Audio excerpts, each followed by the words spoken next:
upon observation.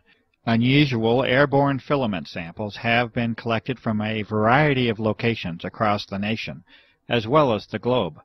These fibers are highly unusual in their properties, and any claims of being simply spider webs cannot be substantiated. Samples of these fibers have been sent directly to the Administrator of the United States Environmental Protection Agency. Subsequent observation of these fibers under the microscope produces disturbing results, including the occurrence of unusual biological components. The United States EPA has refused to identify these fibers. Incredibly high mold counts have been found within repeated outdoor samples that have been taken. This result is in spite of the fact that the tests were conducted in an extremely arid environment in the high southwest of the United States.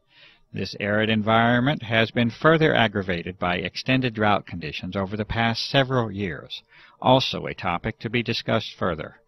It is a fact that particulate matter in the atmosphere acts as a transport mechanism, or delivery system, for other materials, including biological materials that can piggyback onto the solid materials.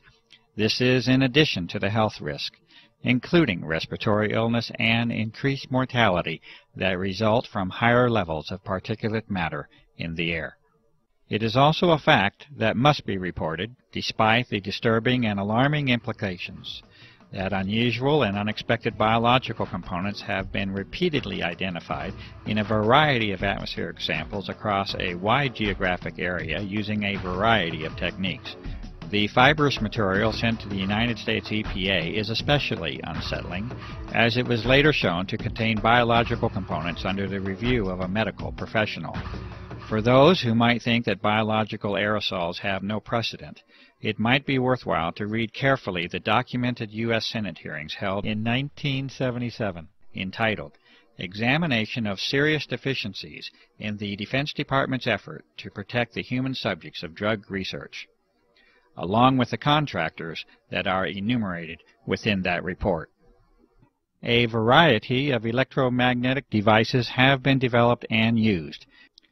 This investigation has resulted from the plausible hypothesis that the atmosphere has now been modified into what is called a plasma state, or an electrified gas. Testing has produced a variety of indications that this hypothesis is indeed correct, and that the atmosphere is regularly being used for electromagnetic applications. ELF energy is of special concern because of its direct connection to the health aspects of the electromagnetic nature of human beings. Artificial pulse energy appears to now have been detected on a variety of occasions, and evidence indicates that it is now a part of our unseen environment. Electrolysis methods have further confirmed the existence of unexpected ionizing metallic salts within our atmosphere. Radar anomalies also continue to point to the presence of an altered electromagnetic environment. The testing and sampling methods and results that you have just witnessed are necessary due to the abject failure of the public environmental authorities to respond appropriately to the many requests for investigation that have been made by countless citizens. The responses of the so-called officials and authorities has already become painfully apparent.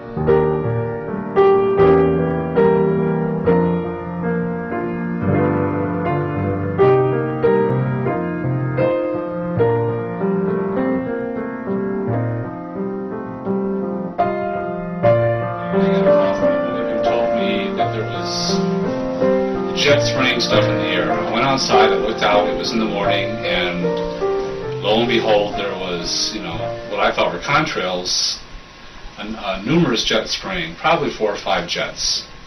The contrails were not dissipating, they continued in the air, And I watched, actually I was horrified because I'd never seen anything like this before, as it continued all day long. And the result was, within a couple hours, the entire sky was totally blotted out with this messy white haze. I started documenting after I discovered that nobody was paying attention, and that even people who would look up and acknowledge that they see the same thing, they weren't at all concerned about it. They didn't think that it was anything of importance. And when I moved to Santa Fe, one of the things that, one of the reasons I moved here was because of the sun and the beautiful sky that they had here. And I've been somebody who's always watched the sky. And the sky here was deep blue and beautiful, and it was something that gave me energy. It was just something that just elevated my spirit every time I saw it, no matter how bad my day was going. If I could get outside and see that beautiful sky and those big fluffy white clouds, everything was okay.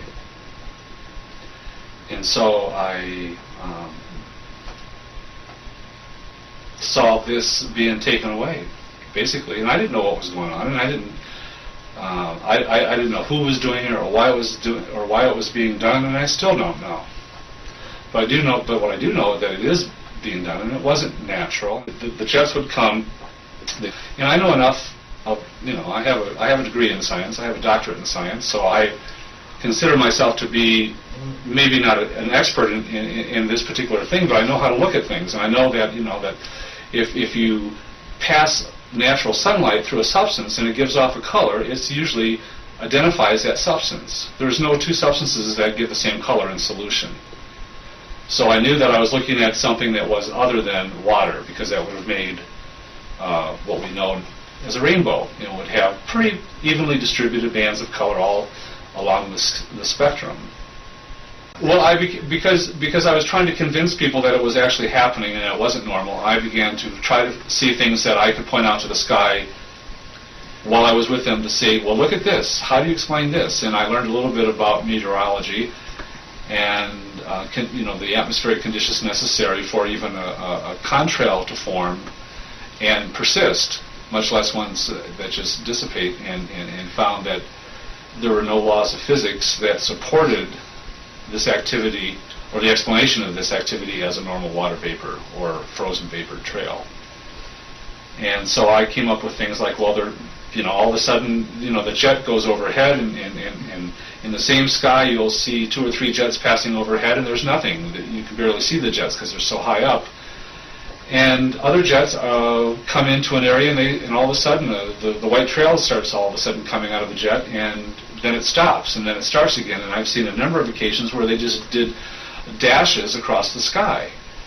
And I talked to a few pilots, and I asked them, well, how can you do this? And they, first of all, they did not believe that anything untoward was happening, and they said, well, you can turn your engine off. I said, would you do it over and over again? He says, if you're nuts, the sky's gone from a deep blue to kind of a silvery white with a little hint of blue in it. Even on the best days, when you don't see a lot of activity overhead for even a week, it never comes close to the deep blue it used to be.